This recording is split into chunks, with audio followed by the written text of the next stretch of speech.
ऐसे ही का तमाम ये कंबोजवाल है, वैसा ही रंगो रूप है, पैसा ही माल है।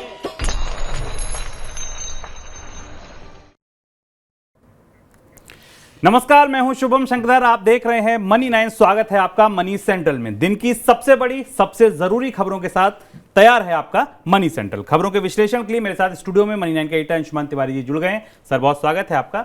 और अंशुमान जी से खबरों पर चर्चा शुरू की जाए उससे पहले फटाफट देखिए ये ऑन द शो। आज शुरुआत होगी एक बहुत महत्वपूर्ण खबर के साथ। आप भी इससे उलझते होंगे।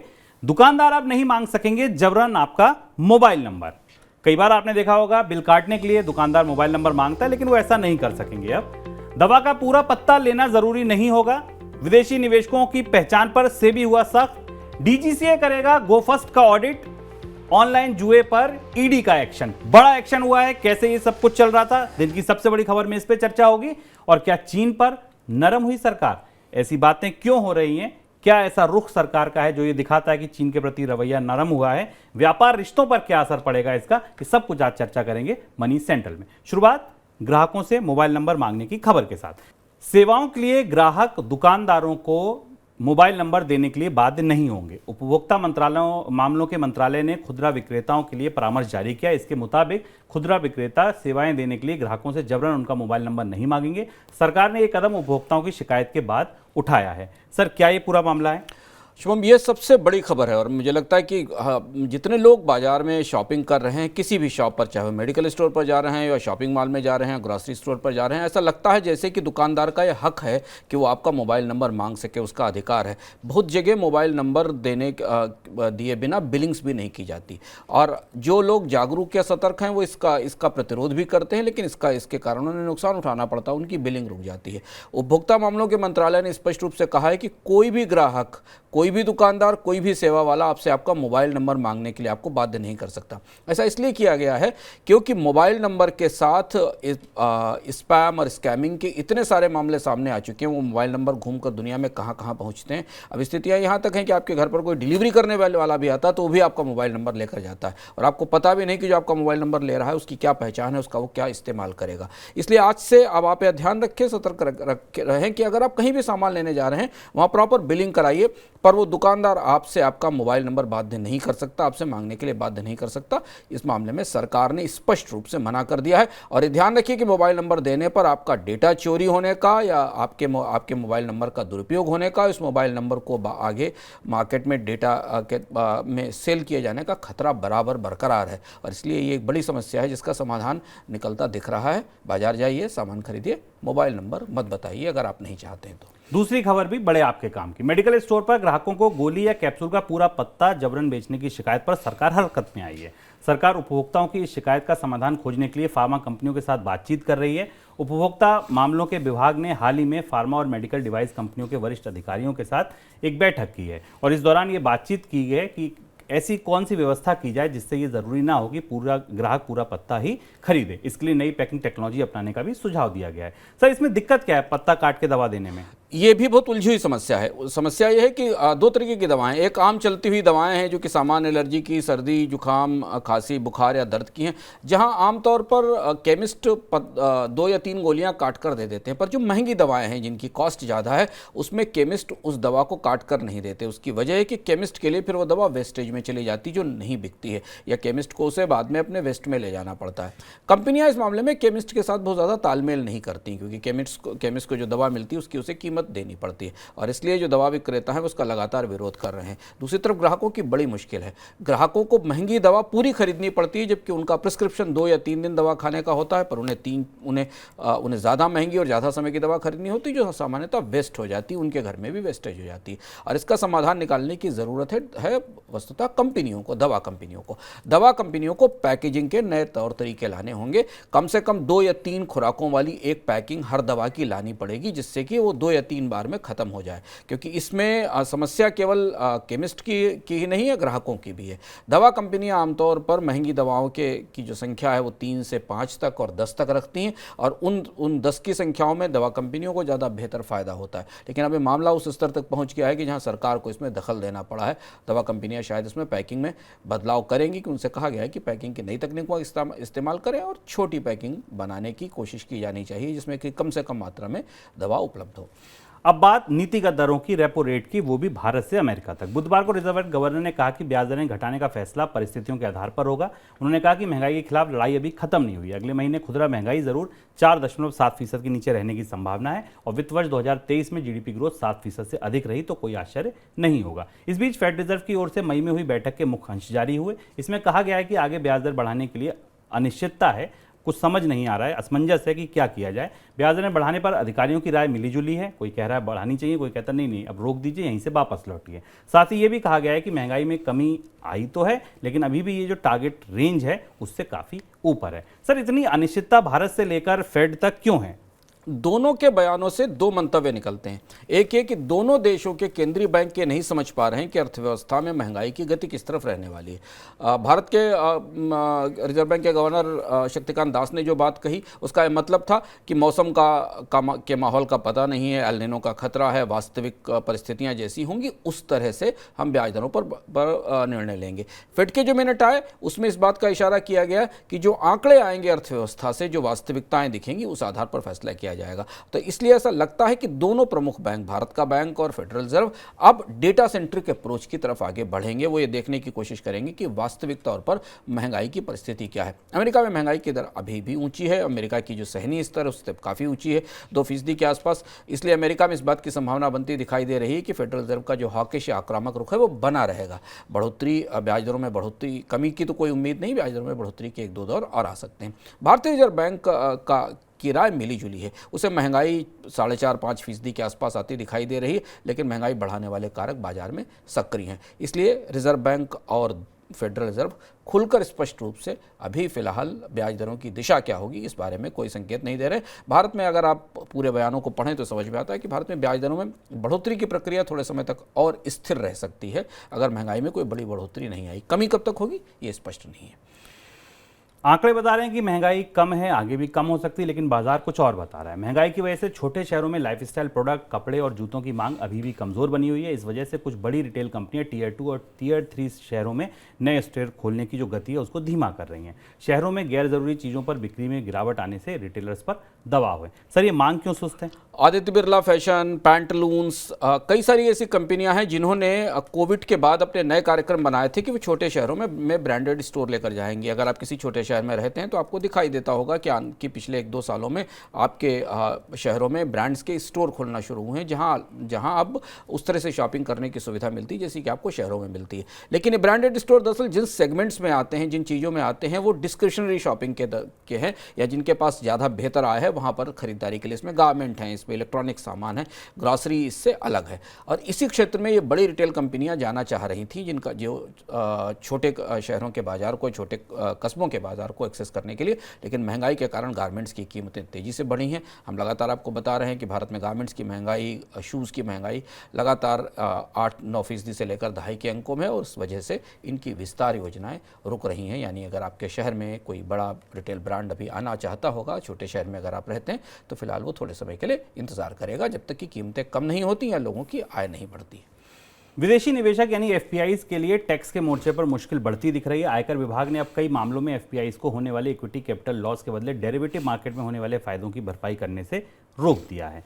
अगर सभी एफपीआईज के लिए ऐसा किया गया तो उन पर टैक्स का बोझ काफी बढ़ जाएगा और ये निवेश को हतोत्साहित कर सकता है। सर, ये क्या बदलाव किए जा रहे हैं? ये बेहद महत्वपूर्ण फैसला है और इसकी प्रस्ताव है जिसका असर हमें शेयर बाजार पर दिखाई देगा। शेयर बाजार में जो विदेशी निवेशक हैं, जिनको हम एफपीआई कहते हैं, वो 2 तरह से ट्रेड करते हैं। एक वो डेरिवेटिव मार्केट्स में ट्रेड करते हैं, जहां वो फ्यूचर ऑप्शन की ट्रेडिंग करते हैं, और दूसरा वो जो मार्केट में लिस्टेड शेयर्स हैं उनमें भी ट्रेडिंग करते हैं। आमतौर पर जैसा शुभम ने आपको बताया कि वो डेरिवेटिव्स में हुए लॉसेस की भरपाई टैक्स के हिसाब से यहाँ से कर लेते थे रिटेल सेल से। इसे इनकम टैक्स विभाग ने पकड़ा है और उसका मानना है कि दोनों अलग अलग प्रकृति के ट्रांजैक्शंस हैं, अलग अलग स्वभाव के ट्रांजैक्शंस हैं, और इन पर अलग अलग टैक्स लगना चाहिए। ये जो नियम नया आ रहा है, इससे ऐसा लगता है कि अगर ये सरकार ने अलग से कोई रिलीफ नहीं दी या कोई विशेष सुविधा नहीं दी, तो एफपीआईज को डेरिवेटिव गेन्स पर 40% तक का टैक्स देना पड़ सकता है, और 40% तक का टैक्स डेरिवेटिव मार्केट को हतोत्साहित करने के लिए पर्याप्त होगा। तो इसलिए ये बदलाव शेयर बाजार में विदेशी निवेशकों के निवेश को और उनके उत्साह को थोड़ा ठंडा करने वाला है।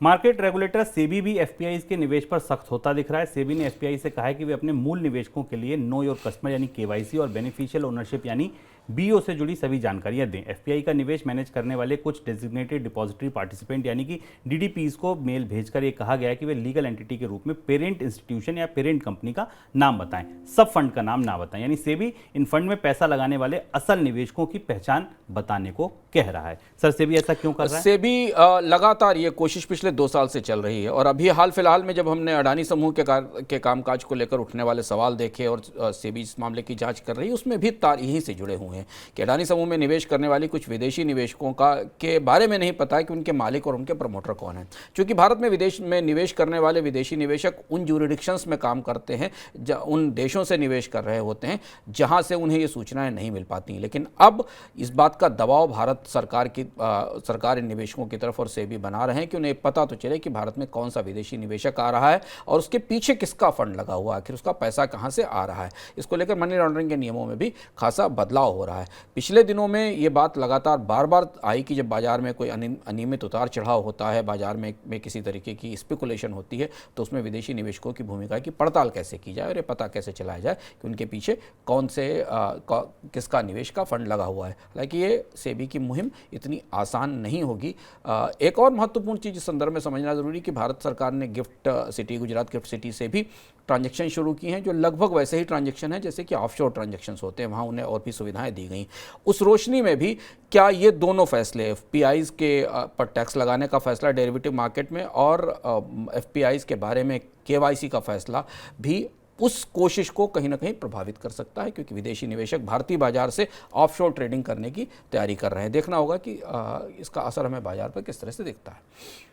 अब आप बात करते हैं अदानी समूह की। अदानी समूह से जुड़ी आज 4 बड़ी खबरें सामने आई। पहली खबर एनएससी और बीएससी से। एक्सचेंज ने अदानी ग्रुप की प्रमुख कंपनी अदानी एंटरप्राइज को एक बार फिर से अतिरिक्त निगरानी के दायरे में रखा है। एएसएम फ्रेमवर्क का पहला चरण 25 मई से शुरू हो गया है। इसके तहत सभी ओपन पोजीशन के लिए मार्जिन रेट 50% या मौजूदा मार्जिन में जो भी ज़्यादा होगा उस पर होगा। यानी कि अब अगर आपको अदानी एंटरप्राइज के शेयरों में ट्रेडिंग करनी है तो ज़्यादा मार्जिन मनी रखनी होगी, सीधा मतलब इसका ये हुआ। दूसरी खबर ये है कि अदानी ग्रुप वियतनाम में $3 अरब का निवेश करने की संभावना तलाश रहा है। वियतनाम के प्रधानमंत्री ने खुद ये बात कही है। उन्होंने बताया कि अदानी ग्रुप वियतनाम में सीपोर्ट और रिन्यूएबल एनर्जी प्रोजेक्ट में निवेश की संभावनाएं तलाश रहा है। दूसरी खबर आई ये। तीसरी खबर ये थी कि अदानी समूह बाजार से पैसा जुटाने के लिए जो योजना बना रहा है, इक्विटी शेयर की सेल की जो योजना बना रहा है, उसमें बड़े निवेशक रुचि दिखा रहे हैं। इसमें अबू धाबी इन्वेस्टमेंट का नाम था, इसमें हिंदुजा ग्रुप का नाम था, जीकेजू का नाम था। बड़े निवेशक रुचि दिखा रहे हैं। एक जानकारी आपको और देंगे, लेकिन पहले अंशुमान जी से 2 सवाल। पहला सवाल, अदानी समूह ये निवेश की जो संभावना तलाश रहा है वियतनाम में, सर हो पाएगा ये? इसकी व्यवस्था कैसे होगी? बहुत शुरुआती स्तर पर है, क्योंकि अडानी समूह ने अपने नई कैपिटल इन्वेस्टमेंट के प्लान को से अपने पैर पीछे खींचे थे, उसे कम करने की कोशिश की थी। अभी विदेश में किया गया एक निवेश जो म्यांमार में था, उसे वापस वहाँ से अडानी समूह बाहर निकला है। विदेश में केवल इजराइल से जुड़ी परियोजनाओं में काम चल रहा है। मौजूदा परिस्थिति में अडानी समूह को जब तक नए कर्ज मिलना नहीं शुरू होते, इक्विटी बेचकर भी सिर्फ पुराने कर्ज चुकाए जाते हैं। इस तरीके की ये निवेश परियोजना जो वियतनाम में प्लान की जा रही है रिन्यूएबल एनर्जी के क्षेत्र में, बिल्कुल शुरुआती स्तर पर है। अडानी समूह को इसके लिए फंड्स जुटाने में भी चुनौती का सामना करना पड़ेगा, और खासतौर से उस स्थिति में जबकि ब्याज दरें बढ़ी हुई हैं और अडानी समूह की साख को लेकर गहरे सवाल दिख रहे हैं। सर, दूसरा सवाल ये कि जो योजना बनाई जा रही है बाजार में इक्विटी सेल करके और पैसा जुटाने की, उसमें बड़े निवेशकों का नाम आने की बात आई है। हालांकि ये खबर जो इन्वेस्टमेंट बैंकर है उसके सोर्सेज के हवाले से दी गई है। क्या आपको लगता है बड़े निवेशकों का भरोसा हो पाएगा अदानी ग्रुप? अडानी समूह में निवेश के ये चर्चा बाजार में, और आमतौर पर ऐसा होता है कि जब कंपनियां अपने प्राइवेट इन्वेस्टमेंट की कोशिश करती हैं तो वो तमाम बड़े निवेशकों से बात करती हैं। जैसे अडानी समूह मुबादला से बात कर रहा है, जो कि अरब का इन्वेस्टमेंट फंड है, BNP पारिबा से बात कर रहा है। ये एक और महत्वपूर्ण कोशिश है अडानी समूह की तरफ से अपने यहाँ निवेश लाने की। हालांकि इसमें कुछ कंपनियां ऐसी हैं जो अडानी समूह में पहले निवेश करती रही थी, पर वो प्री हिंडनबर्ग दौर में थी। हमें एक चीज़ ध्यान रखने होगी कि हिंडनबर्ग के पूरे घटनाक्रम के बाद अडानी समूह ने एक ही केवल इंपॉर्टेंट बड़ा डिसइन्वेस्टमेंट किया है, वो GQG पार्टनर को किया है। इसके अलावा हमने देखा कि ADIA से जो अबू धाबी इन्वेस्टमेंट ट्रस्ट था या बाकी फंड्स थे, उनसे कर्ज लेने की या पैसे लेने की या निवेश की कोशिशें लगातार चलती रही हैं, सफल नहीं हुई। और ये बहुत बड़ा टेस्ट होने वाला है अडानी समूह के लिए इक्विटी बेचने का। इसमें दो चीज़ें देखनी होंगी कि कौन अडानी समूह पर इतने विवादों के बीच में ही इक्विटी खरीदने को तैयार होता है, GQG की तरह जैसे हुआ, और दूसरी चीज़ है कि उस पर वैल्यूएशन क्या होता है, कितने डिस्काउंट पर वो इक्विटी खरीदी जाती है। लेकिन अब जब चूंकि कंपनी ने तय किया है कि वो अतिरिक्त पूंजी जुटाने के लिए और कर्ज का दबाव और कर्ज का बोझ कम करने के लिए अपनी हिस्सेदारी बेचेगी, तो कोशिशें शुरू हो गई हैं। एक जानकारी और जो अदानी समूह से भी जुड़ी है, LIC के नतीजों से भी जुड़ी है। LIC ने कल अपने नतीजे घोषित किए और उसमें ये पता चला कि अदानी समूह में किया गया निवेश की जो रकम थी वो बढ़कर 44,670 करोड़ रुपए हो गई है। अदानी समूह की कंपनियों में शेयरों में हाल में तेजी से LIC का निवेश मूल्य बढ़ा है। अदानी समूह के बाद चलते हैं GoFirst पे, क्योंकि दूसरा ग्रुप ये है जो चर्चा में है लगातार। GoFirst को लेकर भी लगातार खबरें आ रही हैं। नई खबर ये है कि GoFirst के ऊपर करीब 40 हवाई अड्डों का 62 करोड़ रुपए बकाया है। ठीक है भाई, इसमें भारत सहित अंतर्राष्ट्रीय हवाई अड्डे भी शामिल हैं। दिवालिया प्रक्रिया से गुजर रही GoFirst ने जो अपने दस्तावेज सौंपे हैं, उसमें ये बात पता चली है। GoFirst ने हवाई अड्डों के बकाये के लिए केवल 39 करोड़ रुपए का प्रावधान किया हुआ है, ये भी खबर है। दूसरी बड़ी खबर यह है कि DGCA GoFirst की उड़ानों को फिर से अनुमति देने से पहले उसकी तैयारियों का ऑडिट करेगा। GoFirst ने अपने कर्मचारियों से कहा है कि परिचालन शुरू होने से पहले अप्रैल माह का वेतन उनके खातों में डाल दिया जाएगा और अगले महीने से चिंता मत कीजिए, हर महीने के पहले हफ्ते में आपकी सैलरी आ जाएगी। सर, लेकिन इन तीनों खबरों में सबसे इंपॉर्टेंट खबर यह कि DGCA ऑडिट क्यों करेगा? DGCA अभी तक इस बात को लेकर आश्वस्त नहीं है कि GoFirst के पास इतनी सुविधाएं, इतने संसाधन हैं कि वो फ्लाइट्स उड़ा सके। और भारत के एविएशन रेगुलेटर की जिम्मेदारी है कि किसी भी एविएशन कंपनी को दो तरहों से वो ऑडिट करके देखे कि पहली चीज़ तो इसके पास जहाज सही सुरक्षित हैं, क्योंकि GoFirst के जहाज़ों का एक बड़ा बेड़ा 20 से 22 जहाज तो केवल इंजन न मिलने के कारण खड़े हुए हैं। इससे पहले भी पार्शियल क्षमता के साथ जहाज उड़ रहे थे। तो पहली चीज़ तो ये कि जो मौजूदा जहाज हैं वो उड़ने की स्थिति में हैं कि नहीं। और दूसरी चीज़ ये कि GoFirst जब एक बार दोबारा अपनी रेगुलर फ्लाइट शुरू करेगी, जिसको लेकर अभी उलझन बनी हुई है, तो उसे बहुत सारे कमिटमेंट एजेंट्स से और बाकी यात्रियों से करने होंगे, क्योंकि यात्री अपनी एडवांस बुकिंग कराते हैं और लंबे समय के लिए टिकट्स खरीदते हैं।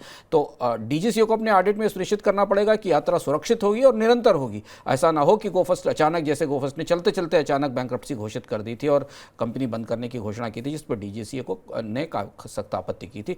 इसलिए DGCA इसका ऑडिट करने वाला है। फिलहाल GoFirst ने अपनी तरफ से कब उड़ाने शुरू होंगी, इसको लेकर अभी स्पष्ट रूप से कोई कार्यक्रम DGCA को नहीं सौंपा है। इसलिए DGCA की सतर्कता लाजिमी भी है, स्वाभाविक भी है कि DGCA मंजूरी देने से पहले GoFirst के कामकाज का और GoFirst की उड़ानों का ऑडिट करें। चलिए अब आगे रुख करते हैं दिन की सबसे बड़ी खबरों का।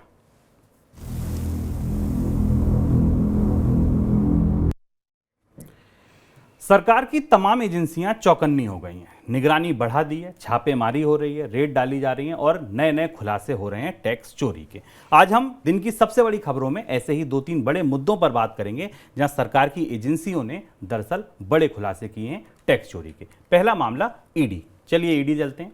ईडी ने ऑनलाइन गेमिंग कंपनियों पर सख्ती की है। ईडी ने विदेश में रजिस्टर्ड और भारत में काम कर रही ऑनलाइन गेमिंग कंपनियों पर शिकंजा कसा है। इन कंपनियों पर घुमा फिराकर 4,000 करोड़ रुपए विदेश से भेजने का शक है। ये मामला फेमा कानून के उल्लंघन से जुड़ा हुआ है। सर, पूरा मामला क्या है? भारत में ऑनलाइन गेमिंग के नाम पर, जैसे आप ऑनलाइन जुआ, ऑनलाइन गेमिंग को ऑनलाइन गैम्बलिंग भी कह सकते हैं, इसमें कई तरीके के फ्रॉड एक साथ हो रहे हैं और भारत के लोग इन सारे फ्रॉड्स का शिकार भी हो रहे हैं। और भारत के भीतर ये गेम्स जिस तरह से पॉपुलर हुए, इनके पीछे कई सारे आयाम। और समझिए कि ईडी ने अपने जो छापे मारे 5-6 राज्यों में और इसे समझने की कोशिश की, वो बहुत कायदे से बुना हुआ एक किस्म का फ्रॉड है जो ऑनलाइन गैम्बलिंग के तौर पर चल रहा है। भारत में काम करने वाली जितनी भी ऑनलाइन गेमिंग कंपनियां हैं, पहले समझिए जिनके गेम्स आप अगर खेलते होंगे, रमी, पोकर या जिस तरीके की, इसमें अधिकांश कंपनियां ऐसी हैं जो दुनिया के बहुत छोटे देशों में, ऐसे आइलैंड देशों से में रजिस्टर्ड हैं, जिनमें माल्टा है, साइप्रस है, कुराकाओ है, इन देशों से। इनमें से कई सारे ऐसे देश हैं जो टैक्स हेवन है, जो घोषित तौर पर टैक्स हेवन है, यहाँ जिनके बारे में कोई जानकारी नहीं मिलती। ये कंपनियाँ भारत में मोबाइल गेमिंग के लिए अपने ऐप्स देती हैं, जिनको आप डाउनलोड करते हैं। भारत में उन ऐप्स के बदले जो ट्रांजेक्शन्स किए जाते हैं, जो कमाई लोग अपना पैसा लगाते हैं और जो बचाते हैं और जो मुनाफा होता है कंपनी को, उसके ट्रांसफ़र के लिए भारत में किसी भारतीय व्यक्ति के नाम से एक प्रॉक्सी अकाउंट खोला जाता है। उस अकाउंट होल्डर का इस गेमिंग कंपनी या ऑनलाइन गेमिंग के बिजनेस से कोई रिश्ता नहीं होता, यानी उसका वो कुछ दूसरा काम कर रहा होता है, उसके नाम से एक प्रॉक्सी अकाउंट खोला जाता है।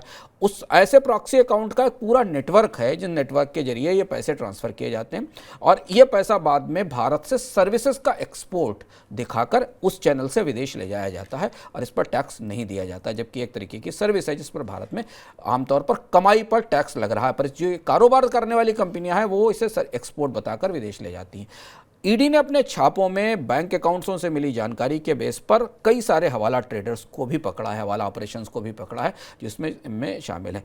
और ये शायद भारत के में ऑनलाइन गेमिंग में अभी तक का सबसे बड़ा फ्रॉड है, जिसमें अंतर्राष्ट्रीय स्तर पर फेमा के नियमों का भी उल्लंघन हो रहा है, बैंकिंग व्यवस्था के नियमों का भी उल्लंघन हो रहा है और बाकी जो नियम भारतीय वित्तीय सेवा को लेकर उसमें भी उल्लंघन हो रहा है। और इसलिए इस छापे के बाद ईडी की तरफ से कार्रवाई शुरू की गई है। आपको याद होगा कि इससे पहले भी पिछले 3 महीनों में 4 महीनों में ईडी ने और तमाम एजेंसियों ने इन ऑनलाइन गेमिंग कंपनियों को लेकर अलग अलग जगह से नोटिस भेजे थे। क्या कोई क्रैकडाउन होगा?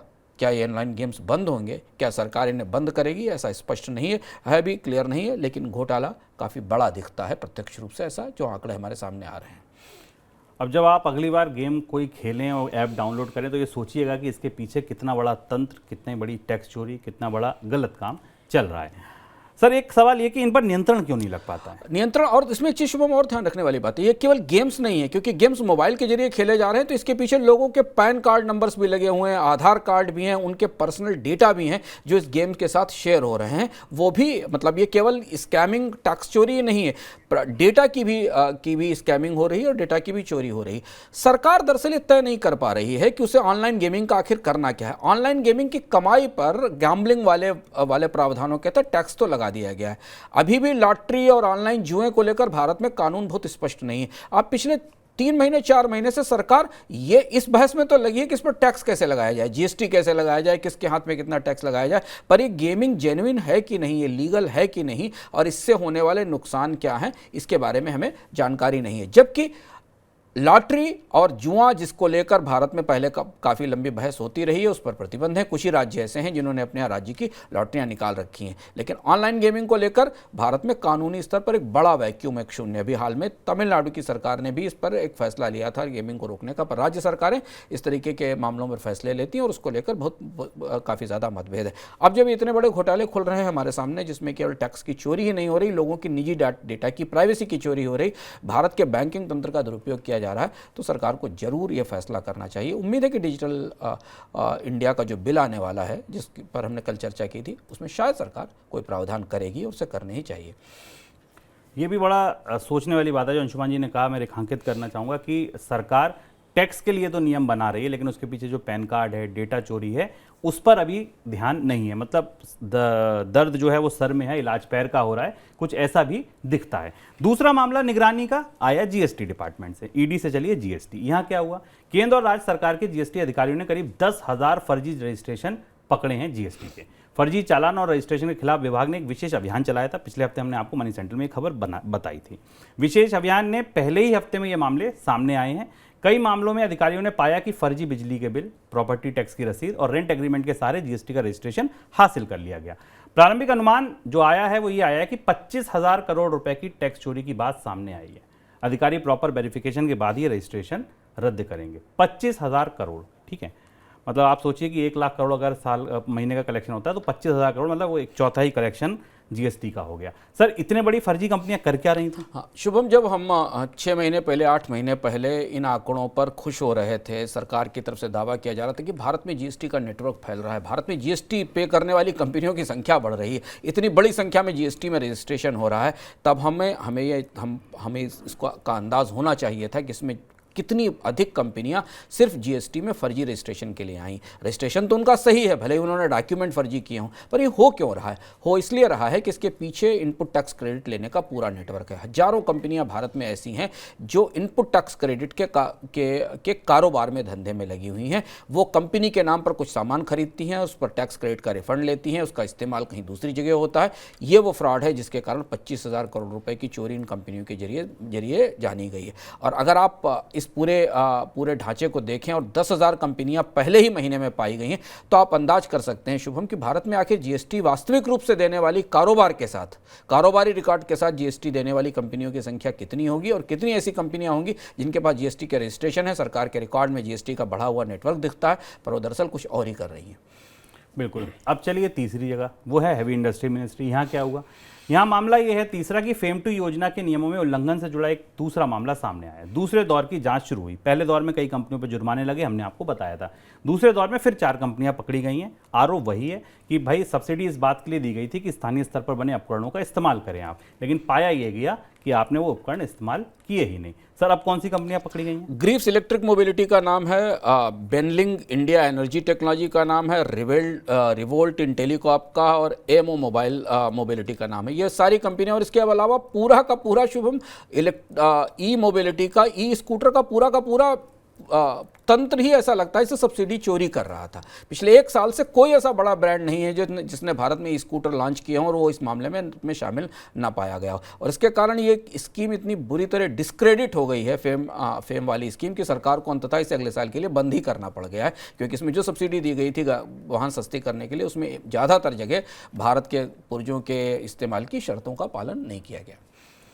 चलिए, कर्जदारों को फ्रॉड घोषित करने से पहले सुनवाई के लिए बैंक सभी के लिए एक समान व्यवस्था बनाने पर काम कर रहा है। ये कदम सुप्रीम कोर्ट के उस आदेश के बाद हुए जिस मार्च में जो आदेश दिया गया था, जिसमें ये कहा गया था कि किसी भी कर्जदार को आप फ्रॉड घोषित करने से पहले उसे अपनी बात रखने का मौका दें। सर, कैसे बन रही है व्यवस्था? बैंक एक यूनिफॉर्म कोड बनाने जा रहा है जिसमें कि बैंक जानकारियां रिजर्व बैंक से साझा करेगा और उसके बाद बैंक एक सिस्टम बनाएंगे जिसके तहत किसी भी कर्जदार को फ्रॉड घोषित किया जाएगा और इसके लिए एक टेम्पलेट होगा जिसके बारे में बारोवर्स को भी जानकारी दी जाएगी। ये देखना महत्वपूर्ण होगा कि इस ढांचे के अंदर, इस नई व्यवस्था के तहत कौन कौन से ऐसे फ्रॉड हैं जिनका खुलासा हमें मिलता है। चीनी टेक्नीशियन और इंजीनियर्स को भारत में वीज़ा मिलने में हो रही देरी से निर्यातकों को नुकसान हो रहा है। भारत में फैक्ट्री या मशीनों की स्थापना के लिए चीनी टेक्नीशियन और इंजीनियर्स को भारत आने की ज़रूरत पड़ती है, लेकिन उन्हें वीज़ा मिलने में देरी होने से परियोजनाएं हो रही है, परियोजनाओं में वो डिले हो रही हैं, ज़्यादा वक्त लग रहा है उनको पूरा करने में। इसलिए देश के निर्यातकों ने सरकार से चीन के टेक्नीशियन और इंजीनियर्स को तुरंत वीज़ा उपलब्ध कराने की मांग की है। वाणिज्य और उद्योग मंत्रालय इस मुद्दे पर अब विदेश मंत्रालय के साथ मिलजुल कर सुलझाने की कोशिश कर रहा है। सर, चीनी टेक्नीशियनों को लेकर बुलाने की कोशिश की क्यों जा रही है? ये बेहद दिलचस्प और काफ़ी परंपरा से अलग हटा हुआ, चर्चाओं से अलग हटा हुआ घटनाक्रम है। भारत सरकार के 2 मंत्रालय केंद्र सरकार से कह रहे हैं कि चीन के नागरिकों को, चीन के लोगों को, चीन के टेक्नीशियन और इंजीनियर्स को भारत आने दिया जाए। अगर आप भारत और चीन के रिश्तों का ताज़ा संदर्भ देखें तो शायद उस संदर्भ में यह फैसला बिल्कुल अप्रत्याशित सा लगता है। उसकी वजह यह है, इस प्रस्ताव से 2 महत्वपूर्ण संकेत हमें मिलते हैं। एक संकेत तो ये मिलता है कि भारत में चीन की पहुंच कितनी ज़्यादा है। भारत में चीन की कंपनियां, चीन की फैक्ट्री, चीन के इक्विपमेंट और उनके कैपिटल गुड्स जिस तरह से लगे हैं या खरीदे गए हैं, जिसके लिए चीन ने भारत में बड़ी एक्सेस की है, सस्ता सामान लाकर, कई तरीके के क्रेडिट देकर। अब उन्हें चलाने के लिए, उन्हें रिपेयर करने के लिए, उन्हें इस्टेब्लिश करने के लिए आपको चीन के लोग चाहिए, चीन की कंपनियाँ, चीन के टेक्नीशियन या इंजीनियर्स चाहिए, जिनके बिना ये काम नहीं हो सकता। दूसरी महत्वपूर्ण बात यह कि भारतीय सिस्टम में चीन की कंपनियों ने अपने भारतीय प्रणाली में सामान तो बेचने के लिए भारतीय प्रणाली का इस्तेमाल किया, पर यहाँ बाकी विशेषज्ञताएं और दक्षताएं विकसित नहीं की है। उनका शायद ट्रेड का तरीका है उस वजह से, और इस वजह से अब भारत की निर्भरता इतनी ज़्यादा हो गई है चीन की कंपनियों के ऊपर कि लेदर और गारमेंट और कई सारे उद्योगों के लोगों को, कंपनियों को सरकार से कहना पड़ा है कि उनका कामकाज ही रुक जाएगा अगर ये कंपनियों के अधिकारी नहीं आए जो फैक्ट्रियों में मशीनें उन्होंने खरीद रखी, इन्हें लगाया जाए। और इसलिए सरकार को चीन के खिलाफ जो भी प्रत्यक्ष रूप से बायकॉट चाइना और सब कुछ चल रहा, उससे बिल्कुल अलग सरकार के मंत्रालयों को कहना पड़ रहा है कि हमें चीन का सामान तो चाहिए, चीन के लोग भी चाहिए, चीन के टेक्नीशियन और इंजीनियर भी चाहिए, तब हम काम शुरू कर पाएंगे। सर, व्यापारिक संबंधों पर इस फैसले का या इस कदम का क्या असर पड़ता दिख रहे हैं? ये एक दिलचस्प मोड़ है। भारत अभी चीन से सामान और मर्चेंडाइज के आयात को लेकर ही परेशान था, उलझन में था, और सारी की सारी जो पीएलआई की प्रक्रिया थी वो इसीलिए आई थी कि भारत की आयात पर निर्भरता कम की जाए और जो उत्पाद हम चीन से मंगा रहे हैं उनका भारत में निर्माण शुरू हो। लेकिन अगर ऐसा होता है तो हम धीमे धीमे चीन से सर्विसेज एक्सपोर्ट्स भी खोलना शुरू करेंगे। आमतौर पर भारत चीन से सेवाओं का आयात नहीं करता, चीन से मैन पावर का इंपोर्ट नहीं करता, पर चीन ने अपनी ताकत से और अपनी तकनीक की ताकत से, अपनी सस्ते उत्पादों से, अपनी सस्ती इंजीनियरिंग से बाजार में जैसे घुसपैठ बना ली है। तो क्या ये कदम इस तरफ इशारा नहीं करता, हालांकि सरकार स्पष्ट करे करेगी, इशारा नहीं करता कि भारत को अब चीन से सर्विसेज इंपोर्ट भी शुरू करने पड़ेंगे, यानी चीन से मैन पावर का इंपोर्ट भी बढ़ाना पड़ेगा, चीन से ह्यूमन रिसोर्स भी भारत आएगा, इस बात की संभावना। और ये शिफ्ट अगर होता है तो ये बड़ा शिफ्ट होगा, खासतौर पर ये मौजूदा परिस्थितियों में भारत चीन के जो मौजूदा रिश्ते, उनकी परिस्थिति में तो ये बिल्कुल दूसरे तरफ की बात दिखती है, बिल्कुल परस्पर असंगत बात लगती। लेकिन चूंकि भारत के मंत्रालय बात कह रहे हैं, मान रहे हैं, तो इसका मतलब यह है कि सरकार के भीतर कहीं ना कहीं इस मामले पर विचार जरूर चल रहा है। चीन के प्रति रवैया बदलने का, नरम पड़ने का संकेत है मंत्रालयों का यह प्रस्ताव। आगे बढ़ते हैं झटपट की ओर।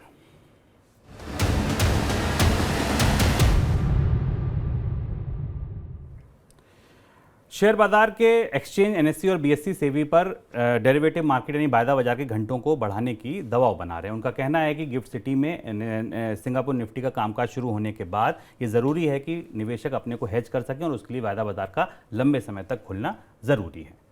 अगली खबर एनएचएआई से जुड़ी। नकदी संकट में फंसी सड़क बनाने वाली कंपनियों को बड़ी राहत मिली है। वित्त मंत्रालय ने हाईवे डेवलपर्स को उनकी मौजूदा बैंक गारंटी को इंश्योरेंस सिक्योरिटी बॉन्ड में बदलने की मंजूरी दे दी है। सड़क परिवहन मंत्री नितिन गडकरी ने ये जानकारी दी। वित्त मंत्रालय के इस कदम से हाईवे डेवलपर्स को पूंजी उपलब्ध हो सकेगी, जिससे परियोजनाओं को पूरा करने में तेजी आएगी।